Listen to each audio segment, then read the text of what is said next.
Iran Israel যুদ্ধ পরিস্থিতির জের বিমান পরিষেবায়, তার কারণ এয়ার ইন্ডিয়ার বিমানের পরপর রুট বদল করা হয়েছে। টেক অফের পরেও ফিরে এলো মুম্বাই লন্ডন উড়ান। 3 ঘন্টা আকাশে থাকার পরেও মুম্বাইয়ে ফিরে আসলো উড়ান। এয়ার ইন্ডিয়ার 16টি বিমান অন্যদিকে ঘুরিয়ে দেওয়া হয়েছে।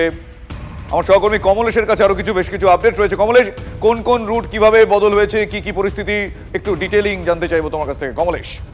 দেখো, পশ্চিম এশিয়া হয়ে ইউরোপ যাওয়ার যে রাস্তা, মানে আমাদের এদিক থেকে, তাতে ইরানের আকাশ কিন্তু খুব ব্যস্ত রাস্তা, মানে ইরান, ইরাক, সিরিয়া হয়ে রাস্তা যেটা তোমার ইউরোপের দিকে চলে যাচ্ছে। এই মুহূর্তে যেহেতু ইরান এবং ইসরায়েলের মধ্যে একটা যুদ্ধ পরিস্থিতি চলছে, আকাশ পথে হামলা চলছে, সেই কারণে ইরানের পুরো এয়ার স্পেস বন্ধ এবং একই সঙ্গে ইরাক, সিরিয়ার এয়ার স্পেসও উপর দিয়েও কোনো বিমান যাতায়াত করছে না।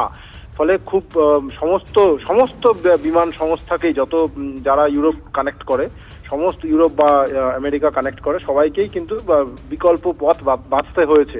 এয়ার ইন্ডিয়া সহ আমাদের ভারতীয় যে বিমান সংস্থাগুলো রয়েছে, প্রত্যেকেরই বিমান হয় ঘুরিয়ে দিতে হয়েছে, আর যেগুলো ঘুরিয়ে দেওয়া যাচ্ছে না সেগুলোকে আবার আগের জায়গায়, যেমন মুম্বাই হিথ্রো বিমান আবার মুম্বাইতে ফিরিয়ে আনা হয়েছে।